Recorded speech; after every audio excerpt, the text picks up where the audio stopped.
हम सनातन के परमेश्वर को फिर से एक बार धन्यवाद देते हैं कि उन्होंने हमें ये मौका दिया कि हम आप सबके बीच में हो सकते हैं। आज हम जिस विषय पे बात करेंगे वो है सनातन के ऊपर। हम सनातनी हैं। सारी सृष्टि से मेरा नाता है अपना, सभी अपने हैं गैर, गलत है कहना। इन बातों को है सबको बतलाना, सनातन का सही मतलब अब आपको है समझाना।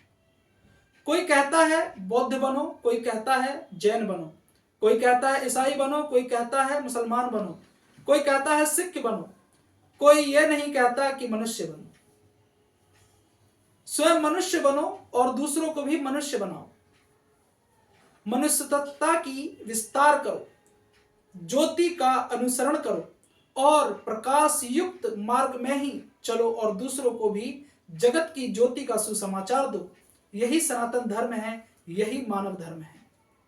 ऋग्वेद भाग 4:9 और उसके 8 में लिखा है कि स्तुति योग्य हमारे प्रसन्नीय ही सोमदेव, संतों को सुनाने के लिए आप सनातन रूप में अपना तेज प्रकट करते हुए उत्तम मार्ग से पधारे। जैसा कि हम देखते हैं यहां पे लिखा है सोमदेव।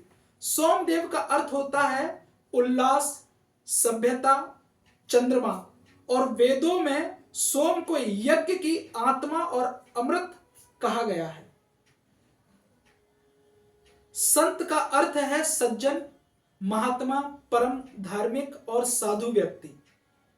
क्या तुम नहीं जानते, क्या तुमने नहीं सुना, यहोवा जो सनातन परमेश्वर और पृथ्वी भर का सृजनहार है, वह संतों के प्रेम के कारण पृथ्वी पर आया। बाइबल स्पष्ट करती है इन बातों को यूहन्ना 3:16 में, क्योंकि परमेश्वर ने जगत से ऐसा प्रेम रखा कि उसने अपना इकलौता पुत्र दे दिया, ताकि जो कोई उस पर विश्वास करे वह नष्ट ना हो परंतु अनंत जीवन पाए। ऋग्वेद में भी इसके विषय में लिखा हुआ है कि यीशु मसीह इस जगत में क्यों आए, किसके पुकारने से आए। ये संतों की पुकार थी। जैसे कि ऋग्वेद भाग 4 सूत 10 उसके 5 में लिखा है, अधिष्ठता परम पुरुष परमात्मा से उस विराट पुरुष की उत्पत्ति हुई।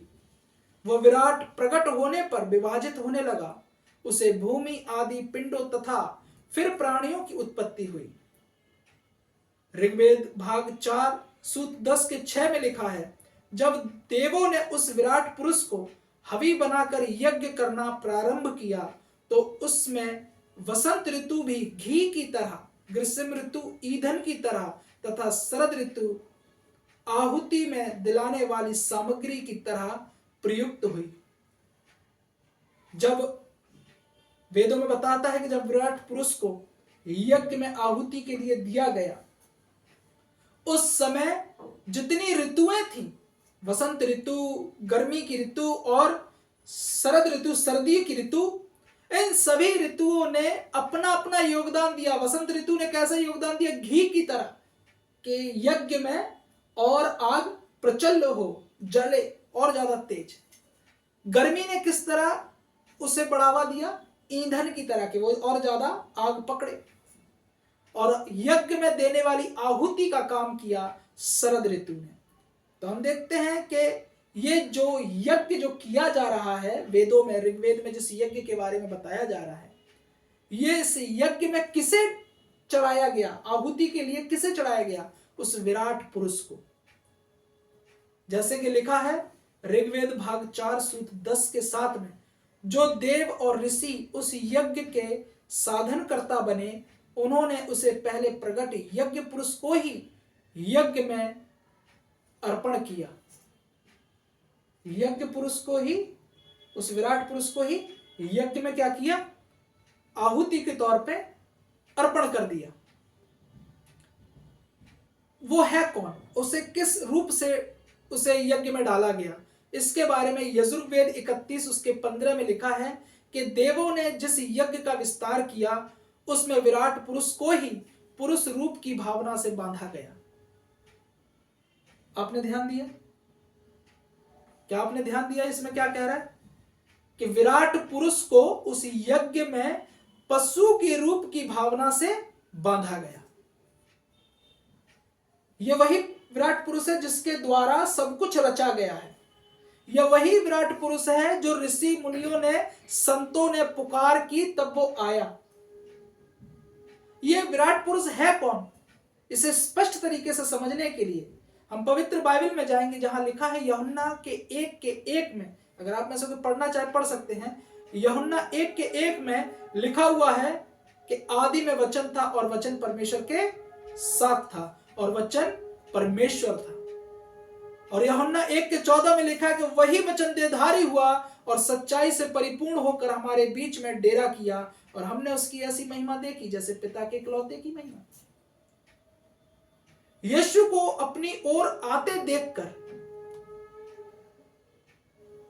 हम देख रहे हैं कि यहां पर पिता का इकलौता कौन है, जिसका नाम क्या है, यीशु। उसका नाम क्या रखा गया, यीशु, क्योंकि वह अपने लोगों के पापों से उद्धार के लिए आया। मत्ती 1:21 में लिखा हुआ है।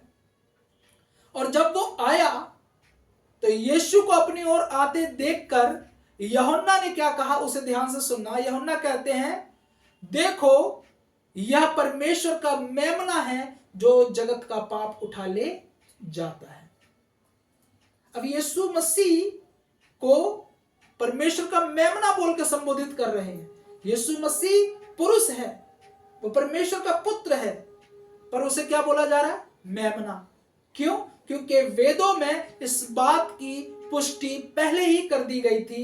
वेदों में बताया है कि वो पशु की भावना से बांधा जाएगा। यह यीशु ही है जिसे यूहन्ना ने स्पष्ट कर दिया कि यह परमेश्वर का मेमना है जो जगत के पाप को उठाए लिए जाएगा।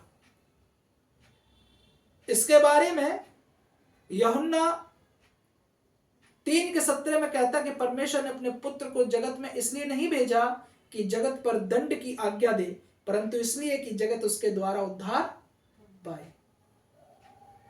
हम देखते हैं कि विशेष करके उन लोगों के लिए जो कहते हैं कि हम सनातनी हैं, उनके कई एक देवी देवता हैं, और जितने भी देवी देवता हैं वो सिर्फ आए पापियों को नाश करने के लिए। एक भी ऐसा देवता नहीं जो वेदों में इस बात को स्पष्ट करे जिसने अपनी आहुति दी हो पापों के कारण, सिवाय यीशु मसीह को छोड़कर। वो विराट पुरुष जो वेदों में जिस विराट पुरुष के बारे में उल्लेख किया गया है, वो विराट पुरुष कोई और नहीं, वो यीशु मसीह है, जिसके बारे में वेदों में भी लिखा है और बाइबल उसे स्पष्ट तरीके से बताती है। वो जगत में इसलिए नहीं आया कि जगत को दंड की आज्ञा दे, परंतु इसलिए कि जगत उसके द्वारा क्या पाए, उद्धार पाए। जैसे कि यशायाह की पुस्तक 53 और उसके 7 में लिखा है, वो सताया गया तो भी वो सहता रहा और अपना मुंह ना खोला। जिस प्रकार भेड़ बध होने के समय चुपचाप शांत रहती है, वैसे ही उसने भी अपना मुंह ना खोला। और जैसे कि यशायाह की पुस्तक 53 और उसके 5 में लिखा है, परंतु वह हमारे ही अपराधों के कारण घायल किया गया। यीशु मसीह किसके अपराधों के लिए घायल किया गया? मनुष्य के अपराधों के कारणों के लिए वो घायल किया गया। वह हमारे अधर्म के कामों के कारण कुचला गया, हमारी ही शांति के लिए उस पर ताड़ना पड़ी कि उसके कोड़े खाने से हम चंगे हो जाएं। जिस विषय में वेदों में लिखा है यज्ञ, यज्ञ का अर्थ होता है समर्पण और त्याग। यीशु मसीह ने अपनी देह को यज्ञ की तरह क्रूस पर समर्पण और त्याग कर दिया था कि उस पर अगर हम विश्वास करते हैं और उसे परमेश्वर का पुत्र मान लेते हैं, अपना उद्धारकर्ता मान लेते हैं, तो वो परमेश्वर का पुत्र प्रभु यीशु मसीह मेरा और आपका जगत के अंत तक उद्धार करेगा। हम सनातनी बहुत ही फक्र से कहते हैं कि हम सनातनी हैं, और हमें बड़ा फक्र भी है कि हम सनातनी हैं। विशेष करके हम सनातनी इस भगवे रंग के वस्त्र को पहनना ज्यादा पसंद करते हैं। क्या इस भगवे रंग के वस्त्र का अर्थ भी जानते हैं? इसका अर्थ है त्याग और समर्पण। इस कपड़े के रंग का अर्थ है त्याग और समर्पण। भगवे का अर्थ है बलिदान। इस वस्त्र को जो साधु सन्यासी पहनते हैं, वो वस्त्र बलिदान का प्रतीक है। और वही बलिदान यीशु मसीह ने क्रूस पर देकर दिखा दिया कि ये बलिदान मैं जगत के लिए देता हूं। मेरे प्रियो, इस वस्त्र के, साधु सन्यासी के वस्त्रों के पीछे भी रहस्य छुपा है जिन्हें नहीं जानते साधु सन्यासी भी। सिद्ध पुरुष जानते हैं, जो सिद्ध हैं वो जानते हैं कि भगवे का अर्थ क्या है। और सनातन जो परमेश्वर, जो हम सनातनी कहते हैं, वो सनातनी परमेश्वर कोई और नहीं, वो सनातनी परमेश्वर यीशु मसीह है। जैसे कि उसके बारे में हम देखते हैं यशायाह की पुस्तक 26, मैं पढ़ देता हूं आपके लिए।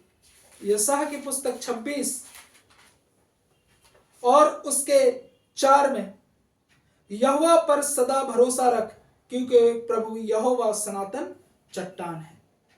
सो मेरे प्रियो, हम मनुष्य बने, सनातन परमेश्वर की संतान बने, हम धर्मों में ना बटे, वरन हम मनुष्य को मनुष्य बनाए, इंसान बने। क्योंकि आज चर्च, मंदिर, मस्जिद तो बहुत जगह मिलेंगे, पर उनके अंदर इंसान नहीं मिलेंगे। सो आज मुझे और आपको इंसान बनने की जरूरत है, और मुझे और आपको इंसान बनाने की भी जरूरत है। और यीशु मसीह ने बहुत अच्छी बातें कही। यीशु ने कहा कि जब मैं भूखा था क्या तुमने मुझे खाना खिलाया, जब मैं प्यासा था क्या तुमने मुझे पानी पिलाया, मैं नंगा था क्या तुमने मुझे वस्त्र दिए, मैं परदेसी था क्या तुमने मेरी सुधि ली, मैं जेल में था क्या तुम मुझसे मिलने आए। तो प्रभु यीशु के शिष्य ने कहा, प्रभु तू कब आया? यीशु मसीह कहते हैं कि अगर तुम छोटे में से छोटे मनुष्य के साथ अगर ऐसा करते हो तो मेरे साथ करते हो। सो मेरे प्रियो, हम इंसान बने, जरूरतमंद की जरूरतों को पूरा करें और परमेश्वर की महिमा के लिए अपने जीवन को इस्तेमाल करें। परमेश्वर ने हमें प्रेम करने के लिए भेजा, ना कि एक दूसरे पे आलछन लगाने के लिए। सो सत्य को जाने, सत्य आपको स्वतंत्र करे। आमीन।